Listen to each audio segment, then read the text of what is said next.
Bila ku angkat tangan, ku menyerah, Dia akan turun tangan membela. Sebab Dia baik, sungguh baik, mujizatnya kan dinyatakan. Ku angkat tanganku menyerahkan semua beban hidupku padanya. Ku angkat tanganku menyerahkan, ku tahu pasti Dia buka jalan. Shalom, menjua-jua. Selamat pagi untuk kita semua dan selamat tahun baru. Bapak Ibu Saudara-saudari, kita berjumpa lagi di Sapaan Teduh kita, edisi Sapaan Teduh Klasis Jakarta Kalimantan. Sebelum kita melakukan aktivitas kita, mari kita bersama-sama untuk mendengarkan firman Tuhan yang menyapa kita. Oleh sebab itu, kami mengajak kita berdoa terlebih dahulu sebelum kita membaca dan merenungkan firman Tuhan. Mari kita berdoa. Ya Tuhan, kami bersyukur untuk anugerah-Mu di dalam kehidupan kami. Biarlah kiranya kehidupan kami tetap berjalan sesuai dengan yang dikehendaki oleh Tuhan. Dan kami merindukan firman-Mu untuk menyapa kami di pagi hari ini. Berbicaralah kepada kami ya Bapa, demi Kristus Yesus kami berdoa, kepadalah Bapa di surga. Amin. Bapak Ibu Saudara-saudari yang terkasih di dalam Tuhan kita Yesus Kristus, di pagi hari ini firman Tuhan yang menyapa kita diambil di dalam 2 Korintus 5 ayatnya yang ke-17.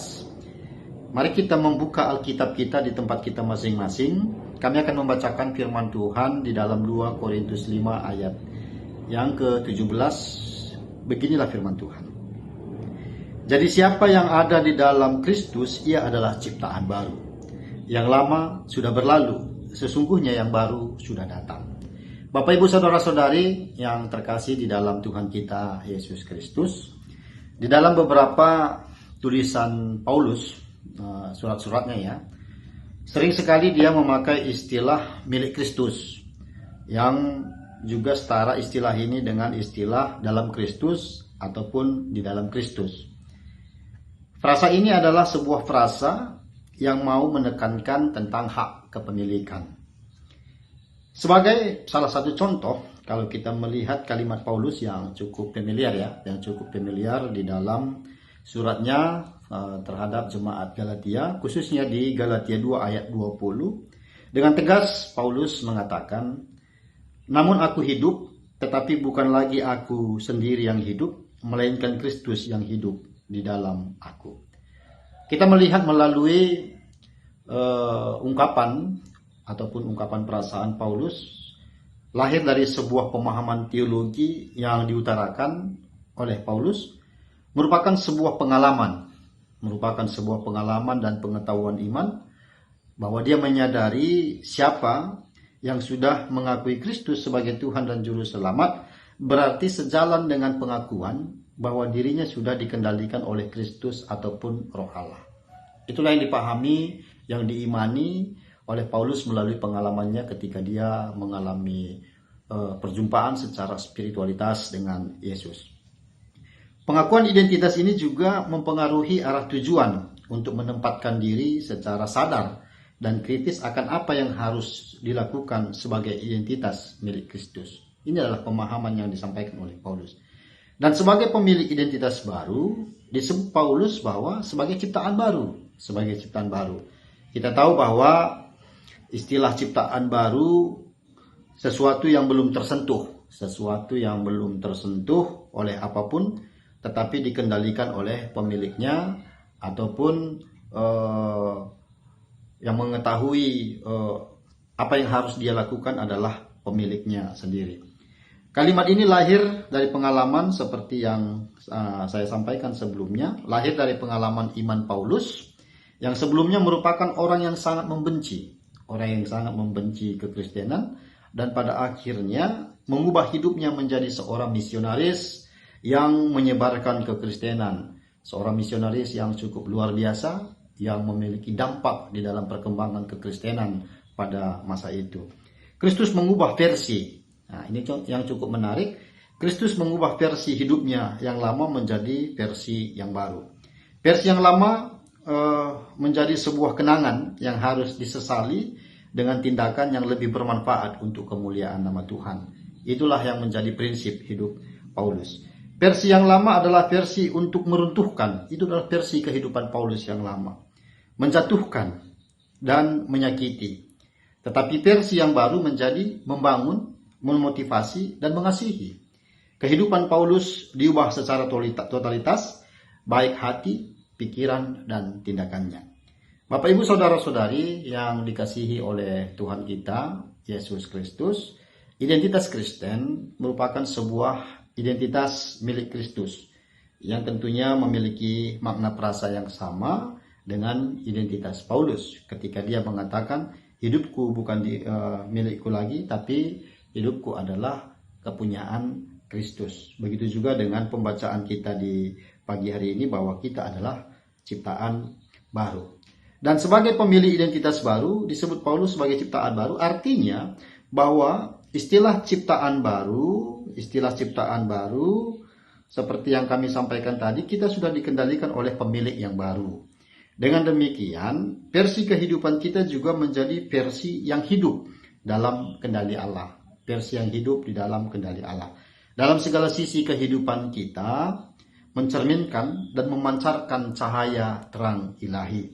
Sikap kita dalam bertindak, baik dalam keluarga, dalam pekerjaan, dalam persekutuan kita, dalam relasi universal. Relasi universal artinya adalah relasi kita dengan orang lain, orang luar, kemanapun kita berada, selalu memancarkan versi kehidupan, membawa sukacita dan penuh kedamaian. Jika versi lama kita penuh dengan kebencian, penuh dengan ketamakan, penuh dengan kemarahan, penuh dengan keegoisan, penuh dengan kebohongan dan dendam, berubah menjadi versi kebaikan, kelemah lembutan, kesabaran, rasa syukur, pemaaf, dan mengampuni, serta membawa kedamaian. Seperti yang sudah diaplikasikan oleh Paulus di dalam kehidupannya ketika dia berjumpa dengan Kristus, dia mengalami versi yang baru, bagaimana dia membangun kekristenan yang cukup luar biasa. Tahun yang baru bukan hanya sebagai perubahan waktu yang wajib kita jalani dalam kesempatan yang ada, tetapi perubahan waktu juga menjadi momen bagi kita untuk terus merefleksikan bahwa hidup kita harus semakin baik, semakin berguna, serta berfungsi untuk kebaikan hidup bersama. Jadi di tahun yang baru ini, Bapak, Ibu, Saudara-saudari yang terkasih di dalam Tuhan Yesus Kristus, kita merefleksikan bahwa kehidupan kita sebenarnya sudah baru di dalam Kristus, sehingga setiap tahun baru, setiap momen-momen tahun baru adalah menjadi momen merenungkan, merefleksikan hal-hal apa yang perlu kita lakukan ke depan, hal-hal apa yang penting untuk kita lakukan ke depan, apakah kebaikan-kebaikan masih perlu kita tingkatkan lagi di dalam kehidupan kita, itu yang perlu kita refleksikan, atau kehidupan kita yang lama, cara berpikir yang lama diperbaharui setiap kita mengenang yang namanya tahun-tahun yang baru. Tuhan memberkati kita dalam setiap pekerjaan kita, Tuhan memberkati kita dalam setiap langkah yang kita lakukan, kemanapun kita berada, biarlah tetap Tuhan yang menuntun kita. Tuhan memberkati kita. Kita aminkan firman Tuhan, mari kita bersatu di dalam doa. Kita berdoa. Ya Tuhan Allah Bapa yang bertahta dalam kerajaan sorga, kami bersyukur buat firman-Mu ketika Paulus merefleksikan bahwa dirinya bukan dia yang punya, tapi dirinya adalah milik Kristus ketika dia mengalami perjumpaan dengan Kristus. Artinya Paulus mau mengatakan bahwa versi kehidupannya sudah dikendalikan oleh Kristus dalam Roh Kudus. Kami juga sama halnya dengan Paulus. Sebagai identitas orang Kristen adalah kami ini milik Kristus. Jadi kehidupan kami dikendalikan oleh Kristus. Kehidupan kami yang lama, yang sudah kami lewati, diperbaharui oleh pertolongan Roh Kudus. Tuhan memberkati kami, Tuhan mengajari kami dalam setiap langkah kehidupan kami, sehingga kami mencerminkan hal-hal yang berguna untuk kemuliaan nama Tuhan. Bapak yang terkasih, pada kesempatan ini kami berdoa untuk semua selayan Tuhan yang sudah emeritus, pertua dan diaken emeritus kami, dimanapun mereka berada, khususnya di wilayah pelayanan Jakarta, Kalimantan.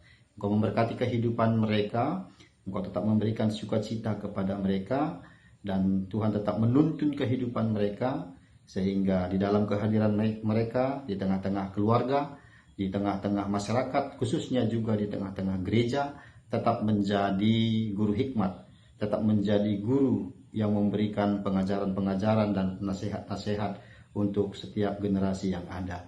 Tuhan memberkati kehidupan keluarga mereka juga dan pekerjaan usaha mereka juga Tuhan berkati. Inilah yang menjadi doa kami ya Bapa, dan kami akan sempurnakan doa ini seperti doa yang Tuhan ajarkan. Bapa kami yang ada di sorga, dikuduskanlah namamu, datanglah kerajaanmu, jadilah kehendak-mu di bumi seperti di sorga. Berikanlah kami pada hari ini makanan kami yang secukupnya, dan ampunilah kami akan kesalahan kami, seperti kami juga mengampuni orang yang bersalah kepada kami. Dan janganlah membawa kami ke dalam pencobaan, tetapi lepaskanlah kami daripada yang jahat. Karena Engkau yang punya kerajaan, dan kuasa, dan kemuliaan sampai selama-lamanya. Amin. Tuhan memberkati kita. Selamat pagi, salam dari GBK Perunggun, Banjarmasin.